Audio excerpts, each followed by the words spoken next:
नमस्कार। आकाशवाणी से प्रस्तुत है समाचार संध्या।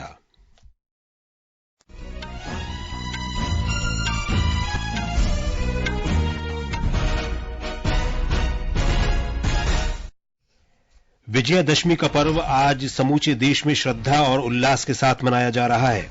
राष्ट्रपति द्रौपदी मुर्मू और प्रधानमंत्री नरेंद्र मोदी दिल्ली के लाल किला मैदान में दशहरा उत्सव में शामिल हुए।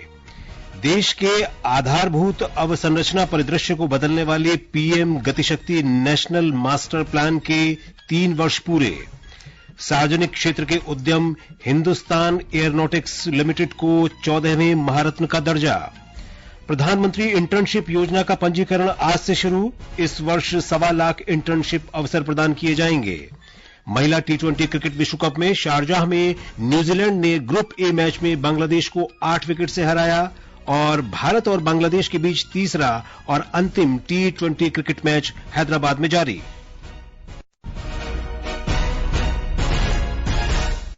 समाचार संध्या के साथ मैं विशाल शर्मा। विजयादशमी का पावन पर्व आज समूचे देश में श्रद्धा और उल्लास के साथ मनाया जा रहा है। ये त्योहार बुराई पर अच्छाई की जीत के प्रतीक के रूप में मनाया जाता है।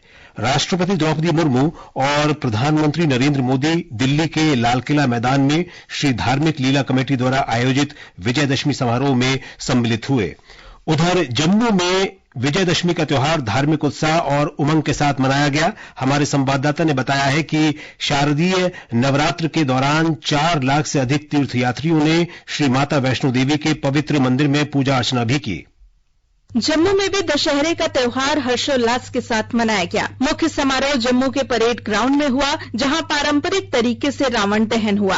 इस अवसर पर जम्मू में पारंपरिक जुलूस और शोभा यात्रा भी निकाली गई। इसके साथ ही श्री माता वैष्णो देवी श्राइन बोर्ड द्वारा आयोजित पवित्र 9 दिवसीय शतचंडी महायज्ञ भी महानवमी पर श्रद्धा और भक्ति के साथ संपन्न हुआ। नवरात्रों के दौरान श्राइन बोर्ड ने तीर्थयात्रियों के लिए सभी आवश्यक सुविधाएं संचालित की, जिससे भक्तों की यात्रा आध्यात्मिक अनुभव के साथ संपन्न हुई। जम्मू से गुलशन रैना की रिपोर्ट के साथ समाचार कक्ष से करिश्मा राय। वहीं उत्तर प्रदेश के गोरखपुर में गोरखनाथ मंदिर में मुख्यमंत्री योगी आदित्यनाथ ने विजयादशमी पर पूजा अर्चना की और लोगों को शुभकामनाएं दी। ब्यौरा हमारे संवाददाता से।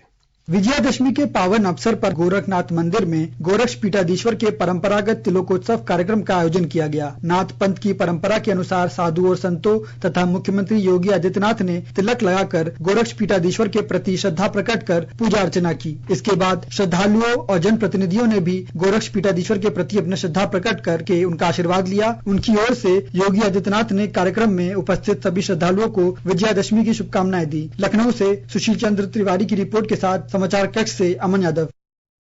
10 दिन के मैसूरू दशहरा उत्सव पर आज विजयादशमी के अवसर पर भव्य जंबू सवारी या हाथी जुलूस के साथ समाप्त हो गया। कर्नाटक के मुख्यमंत्री सिद्धरमैया ने दशहरा हाथी अभिमन्यु पर 750 किलोग्राम सोने के हौदे में स्थापित देवी चामुंडेश्वरी पर पुष्पांजलि अर्पित की। ज्यादा जानकारी के लिए बात करते हैं मैसूरू में मौजूद हमारे संवाददाता सुधींद्र से। सुधींद्र, मैसूरू का जो दशहरा उत्सव है वो विश्व प्रसिद्ध है और ये जो दशहरा उत्सव है इसका क्या ऐतिहासिक महत्व है, कृपया कुछ बताएं हमें। जी देखिए, ऐतिहासिक दस्तावेजों से पता चलता है कि दशहरा त्योहार 15वीं शताब्दी में विजयनगर राजाओं द्वारा आरंभ किया गया था। दशहरा त्योहार हमारे परंपरा, सांस्कृतिक धरोहर, आचरण और आधुनिकता का मिला जुला संगम है। चामुंडी देवी की पूजा और दशहरा जंबू सवारी इसका अहम हिस्सा है। 10 दिन के त्योहार में कवि सम्मेलन का आयोजन, खेल स्पर्धा, कुश्ती, चलनचित्र उत्सव, खान पान, वेशभूषा का प्रदर्शन, संगीत, नृत्य और वाद्य कार्यक्रम आयोजित होते हैं। बिहार में विजयादशमी का त्योहार पूरे उत्साह के साथ मनाया जा रहा है। नवरात्रि के 9 दिवसीय उत्सव के अंतिम दिन राज्य भर में देवी दुर्गा की मूर्तियां विसर्जित की गईं। मुख्य कार्यक्रम पटना के ऐतिहासिक गांधी मैदान में आयोजित किया गया। कार्यक्रम में राज्यपाल राजेंद्र विश्वनाथ आर्लेकर और मुख्यमंत्री नीतीश कुमार भी शामिल हुए। कोलंबो में भारतीय समुदाय के लोग दुर्गा पूजा उत्सव धूमधाम से मना रहे हैं। कोलंबो में श्री मनिका वेनियागर कोविल में बनाए गए पूजा पंडाल में भक्तों की भारी भीड़ उमड़ रही है। नेपाल में आज सबसे बड़ा त्योहार दशैन मनाया गया।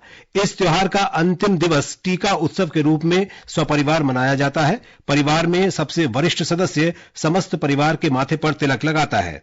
नेपाल के राष्ट्रपति रामचंद्र पौडेल ने आज बड़ा दशैन के अवसर पर शीतल निवास में प्रधानमंत्री केपी शर्मा ओली सहित अन्य प्रमुख व्यक्तियों को दशैन टीका लगाने के बाद जनता को टीका और जमारा प्रदान किया।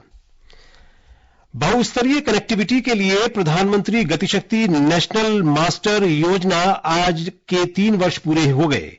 विभिन्न आर्थिक क्षेत्रों को बहुस्तरीय कनेक्टिविटी अवसंरचना प्रदान करने के लिए 2001 में इस मास्टर योजना का शुभारंभ किया गया था। एक रिपोर्ट। प्रधानमंत्री गतिशक्ति ने मूलभूत परियोजनाओं के कार्यान्वयन और योजना बनाने के लिए 44 केंद्रीय मंत्रालयों तथा 36 राज्यों और केंद्र शासित प्रदेशों को एकीकृत किया है। इस योजना ने विभिन्न मंत्रालयों की 15 लाख करोड़ रुपए से अधिक की लागत की 208 बड़ी मूलभूत परियोजनाओं के मूल्यांकन करने की उपलब्धि हासिल की है। इस योजना के अंतर्गत राष्ट्रीय लॉजिस्टिक नीति का उद्देश्य लॉजिस्टिक लागतों में कटौती, 2030 तक 25 शीर्ष देशों की रैंकिंग में शामिल भारत के लॉजिस्टिक प्रदर्शन सूचकांक में सुधार लाना और आंकड़ों पर आधारित नीति निर्णय को बढ़ावा देना है। केंद्रीय वाणिज्य और उद्योग मंत्री पीयूष गोयल ने कहा है कि प्रधानमंत्री गतिशक्ति ने मूलभूत परियोजनाओं के कार्यान्वयन और उनकी योजना बनाने के तरीकों में एक आदर्श बदलाव लाया है। श्री गोयल ने कहा है कि प्रधानमंत्री गतिशक्ति का प्रभाव परियोजनाओं के तीव्र कार्यान्वयन, कम लॉजिस्टिक लागत और देश के हर क्षेत्र में पहुंचने वाली बेहतर सेवाओं में देखा जा रहा है। दीपेंद्र की रिपोर्ट के साथ समाचार कक्ष से प्राची प्रिया। ये समाचार हमारी वेबसाइट www.newsonair.gov.in और हमारे न्यूज ऑन एआईआर ऐप पर भी उपलब्ध हैं। समाचार संध्या में आपका फिर स्वागत है। सरकार ने सार्वजनिक क्षेत्र के उद्यम हिंदुस्तान एरोनॉटिक्स लिमिटेड HAL को 14वें महारत्न के रूप में मंजूरी दे दी है। सार्वजनिक उद्यम विभाग ने एक सोशल मीडिया पोस्ट में कहा कि केंद्रीय वित्त मंत्री निर्मला सीतारामन ने हिंदुस्तान एरोनॉटिक्स लिमिटेड को महारत्न में शामिल करने की मंजूरी दे दी। हिंदुस्तान एरोनॉटिक्स लिमिटेड रक्षा उत्पादन विभाग केंद्रीय सार्वजनिक क्षेत्र का उद्यम है। वर्ष 2023-24 में इसका सालाना कारोबार 28,162 करोड़ रुपए और शुद्ध लाभ 7,500 करोड़ रुपए से अधिक रहा। प्रधानमंत्री इंटर्नशिप योजना का पंजीकरण आज से ऑनलाइन पोर्टल pminternship.mca.gov.in पर शुरू हो गया। पंजीकरण 25 अक्टूबर तक जारी रहेगा। प्रधानमंत्री इंटर्नशिप योजना के अंतर्गत 193 कंपनियों ने लगभग 91,000 इंटर्नशिप के अवसर प्रदान किए हैं। सरकार का लक्ष्य इस वित्त वर्ष में 1.25 लाख इंटर्नशिप के अवसर प्रदान करना है। इस परियोजना पर 800 करोड़ रुपए की लागत आएगी। सरकार ने 5 वर्ष के दौरान 21 से 24 वर्ष आयु वर्ग के 1 करोड़ उम्मीदवारों को इंटर्नशिप उपलब्ध कराने का लक्ष्य निर्धारित किया है। इंटर्नशिप के दौरान युवाओं को 1 वर्ष के लिए 5,000 रुपए मासिक पारिश्रमिक दिया जाएगा। इसके अलावा उन्हें 6,000 रुपए की एक मुश्त राशि भी दी जाएगी। सिक्किम के मुख्यमंत्री प्रेम सिंह तमांग गोले ने रक्षा मंत्री राजनाथ सिंह द्वारा आज उद्घाटित 75 आधारभूत परियोजनाओं की सराहना की। उन्होंने कहा कि ये परियोजनाएं सीमा क्षेत्रों में बुनियादी संरचना के कार्य को आगे बढ़ाने और राष्ट्रीय सुरक्षा को सशक्त बनाने की दिशा में एक महत्वपूर्ण कदम है। पूर्वी नौसेना कमान द्वारा आयोजित भारत, ऑस्ट्रेलिया, जापान और अमेरिका की नौसेनाओं का बहुपक्षीय समुद्री अभ्यास मालाबार 2024 इन दिनों विशाखापत्तनम में चल रहा है। इस अभ्यास की शुरुआत 9 अक्टूबर से हुई। इस अभ्यास का उद्देश्य समुद्री सहयोग को बढ़ावा देना है। राष्ट्रपति द्रौपदी मुर्मू कल से 19 अक्टूबर तक अल्जीरिया, मॉरिटानिया और मलावी की 3 देशों की यात्रा पर जाएंगी। हमारी संवाददाता ने बताया है कि ये भारत के राष्ट्रपति की 3 अफ्रीकी देशों की पहली यात्रा होगी।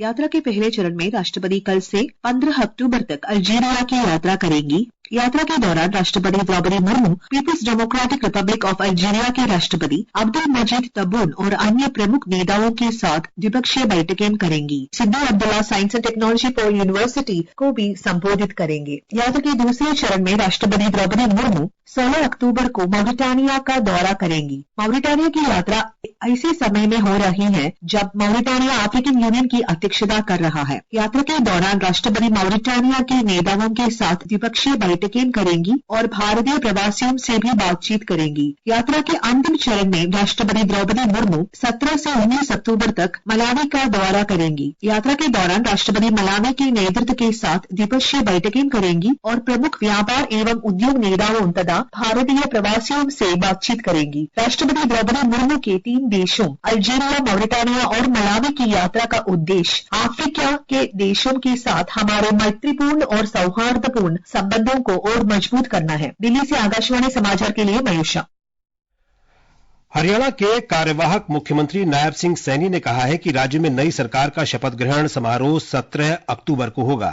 आज लाडवा में उन्होंने कहा कि समारोह में प्रधानमंत्री नरेंद्र मोदी और भाजपा के वरिष्ठ नेता भी शामिल होंगे। सभी राष्ट्रीय नेता और सभी मुख्यमंत्री इस शपथ ग्रहण समारोह में निमंत्रण दिया है और 17 तारीख को पंचकुला जो परेड ग्राउंड है वहां पर इसका स्थान निश्चित हुआ है। उधर जम्मू कश्मीर में नेशनल कॉन्फ्रेंस के नेतृत्व वाले गठबंधन ने केंद्र शासित प्रदेश में सरकार बनाने का दावा पेश कर दिया है।